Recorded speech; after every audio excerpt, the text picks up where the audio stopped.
you talk about me on the internet? I want to talk to your manager. I have no manager.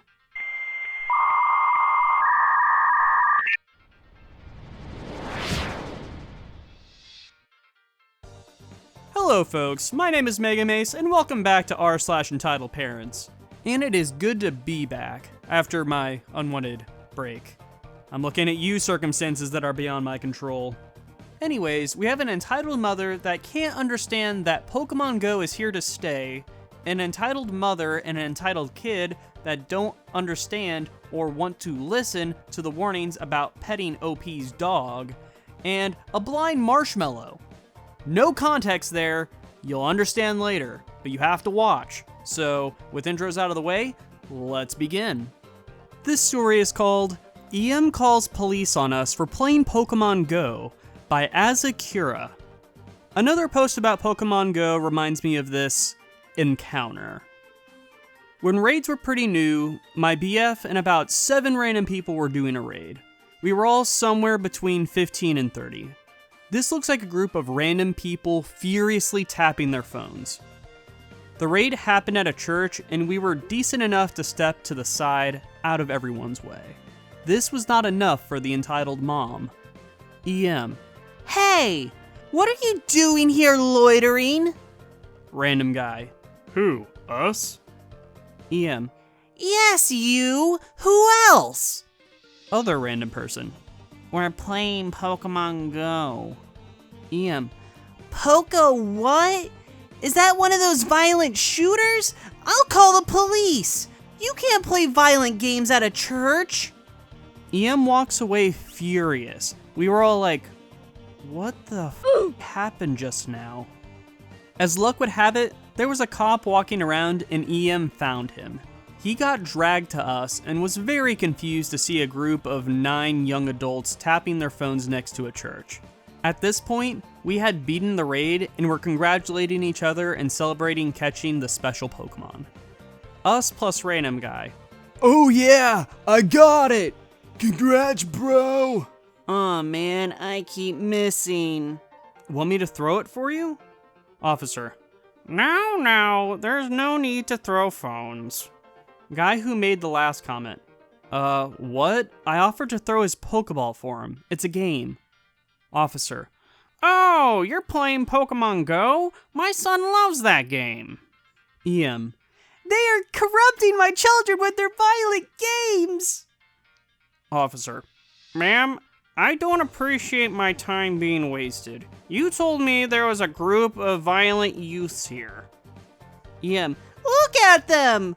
How can I walk my children out of church with them over there being menaces? Random guys. We're leaving anyway, so go ahead. And we all dispersed and left the officer to deal with the crazy. Edit. The raid was Zapdos. I didn't catch it, and this happened a couple years ago when raids were pretty new to the game. I still play. Oh no! The youth's being corrupted by Pokewatts! What are we ever gonna do? Seriously. Oh god. It just sort of reminds me of the, craze that happened during, the early 2000s, where the preachers and, the church moms were just like, oh no! Our kids are being influenced by evolution! Pokemon world is a world of the demonic, of the satanic. I seriously don't understand what leg they're trying to stand on, but it's hilarious when, the masses are now completely engrossed in Pokemon, and we have this old lady here that's just like, oh no, they're getting into the Pokewatts, and they're gonna turn my children into demons, and I'm never gonna see them in heaven. This story is called Entitled Mother Lets Her Crotch Goblin Try to Pet My Dogs After Repeated Warnings by Ya Boy Red 5577. So I have a German Shepherd named King and a 6-month-old Belgian Malinois? Malinese? Malinese. Belgian Malinois. So I have a German Shepherd named King and a 6-month-old Belgian Malinois puppy named Canna. Sorry, no dog tax. My dad said no. I'm 14, by the way. Both are super friendly, but don't leave much room for bullshit. So interactions with children is pretty limited unless I know and trust the kid. This is also my first run-in with an EM. This story takes place at a local park while I was walking my dogs. I just happened to be there while EM and her crotch goblin were on the playground. Cast: EM, entitled Mother; me, yours truly; EK, entitled Kid, 8 or 9; NM, Nice Mom, my savior in this story; NC, Nice Kid, 9. EM and EK were one family, and NC and NM are another. NC approaches first politely, and after that, EM and EK approach. Let's hop in. NC: Can I please pet your dogs? Me: Sorry, they aren't comfortable around kids. I also have to get home for dinner. NC: Okay, bye. About a minute later. EM: Let my son pet your dogs. Me: I'm sorry, ma'am. They aren't comfortable around kids, and besides, I have to get home for dinner. EK: Doggy. He tries to approach Kana. She gets startled and slinks behind me. Why is he hiding? Make him come out. Me: I'm not going to. You scared her, and I already told you she doesn't like kids. Please leave me alone. EM: Don't talk to my kid like that, you delinquent. He got good grades last school year and deserves to pet them. Make her come out. Me: No, lady. I tried to be polite, but it's obvious this isn't going anywhere. I'm leaving. EM literally grabs my arm, and as I turn around to face her, I fall. That's something you don't want to do when I have my dogs with me. They are very protective of me. They start barking and growling at EM. EM: Oh my god, they're probably rabid. I'm calling the police to have them put down. Nice Mom, who is watching the entire thing, steps in. NM: Are you okay, kid? Is EM bothering you? Me: I'm okay. I really just want to go home. EM: You're not going anywhere. I'm calling the police. Your rabid mutts practically attacked me. NM: You harassed and assaulted a minor. The police would arrest you before they worried about the calm, under-control dogs that were defending their owner. They were calmed down after some reassurance from me. EM, realizing that people are starting to stare. You'll be hearing from my lawyer. Walks off. Me: Thanks for the help, ma'am. I don't know what her problem was. NM: My daughter was the one who asked to pet your dogs before and noticed EK and EM going up to you. She told me you might need some help. Me: You know her? NM: She's pretty infamous around here. The helicopter parent and her immature, entitled brat. I've had a few run-ins with her before. My Shepherd King was sniffing at her. Me: Oh, sorry, how rude of me. I have no idea even if you like dogs, and I just let him do that, and after that display, you probably don't even want them near you anyway. NM: It's okay. I like dogs, and I understand that they were defending you. As long as he won't attack me, it's fine. Me: No, he definitely won't. You can pet him if you like. They just aren't comfortable around kids because most don't know how to interact correctly with dogs. NM pets him. NC: Can I pet him? I'll be super careful and do everything you tell me to. Me: If it's okay with your mother, you can.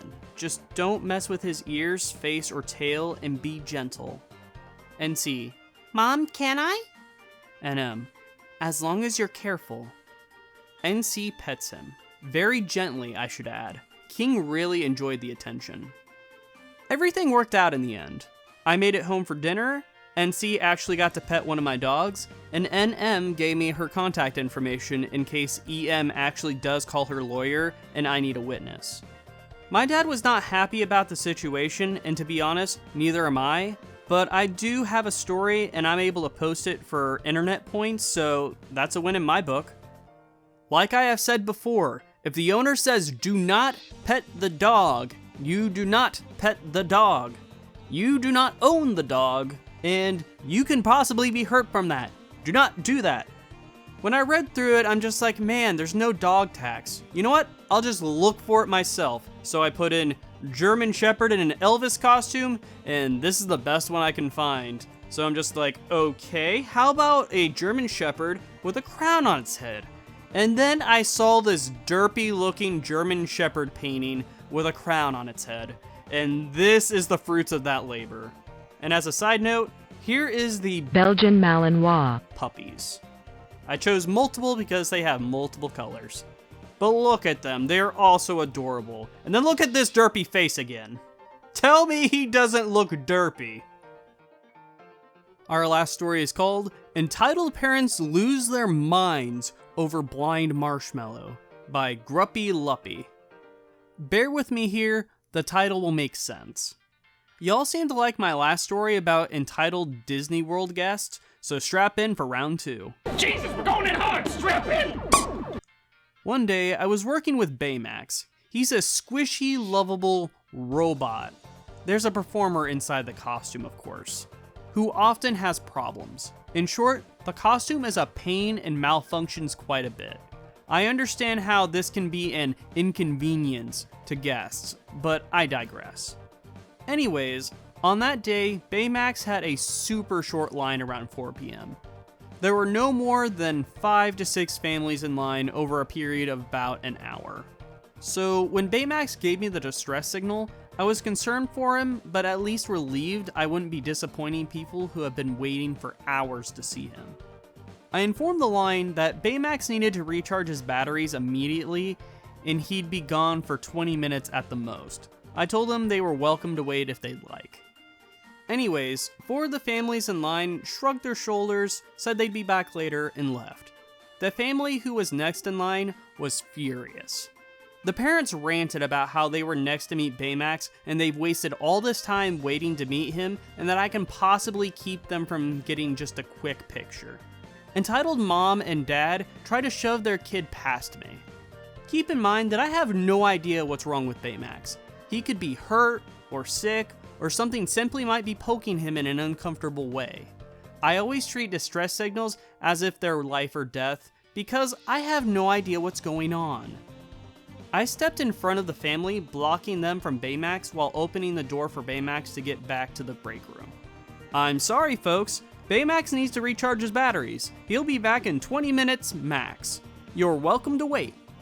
Entitled Mom goes off on me, saying that this is ridiculous treatment for a paying customer and that she's going to go straight to the front of the park to lodge a complaint. I'm not supposed to tell guests anything that's not magical. When a character distresses, I make up a story relating to their movie to explain why they're leaving. However, sometimes I break those rules when it's an adult who I'm trying to reason with. I lower my voice and turned away from the woman's young son, who was kind of staring off in the distance, not bothered at all by the fact that Baymax had to leave, and said, "Ma'am, there's something wrong with Baymax. He might be hurt and I need to check him." You know, trying to appeal to our human decency.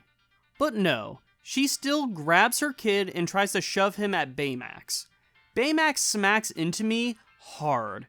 I move between the child and Baymax. It's clear to me that the camera that Baymax uses to see has cut out and he's blind.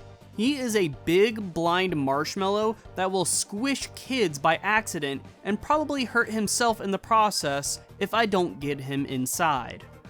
I eventually was able to guide the blind marshmallow through the door while fending off the entitled parents. Baymax's camera was fixed in less than 5 minutes and he was back out meeting guests in a jiff. Entitled Mom and Dad come back shortly after Baymax returned, screaming about how I said it was going to be 20 minutes and demanded that I let them cut the line, which had 2 families in it. I refused and told them that they can either wait the 2 minutes it would take in line or they can leave. Entitled Mom made a big show about writing down my name. I told her to say hi to my supervisor for me and to have the most magical day ever. So let me get this straight. This entitled family isn't willing to wait 2 minutes in line to get a picture with Baymax, our squishy blind marshmallow friend. Bruh. Bruh. You kidding me right now? Alrighty, boys and girls, let me set you a scene. A beautiful scene. This entitled Brad is just running towards Baymax. Baymax can't see a thing. And he suddenly trips, and we cut to the kid's perspective, and he's just watching as the Stay Puft Marshmallow is falling towards this kid. And the kid's just like, and then the screen just sort of fades to black as everything goes dark. We have one of two things pop up. We either have, or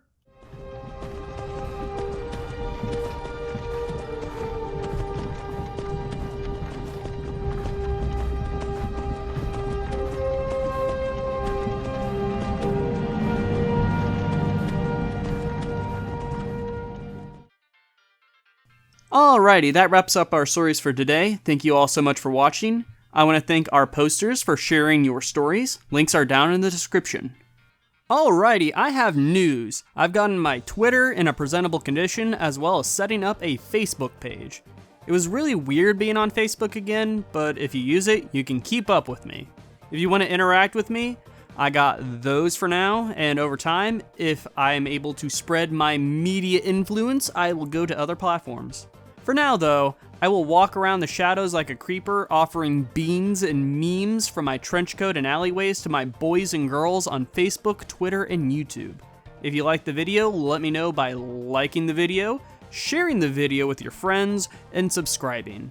If there's a different subreddit or story you want me to cover, let me know by messaging me on my new platforms.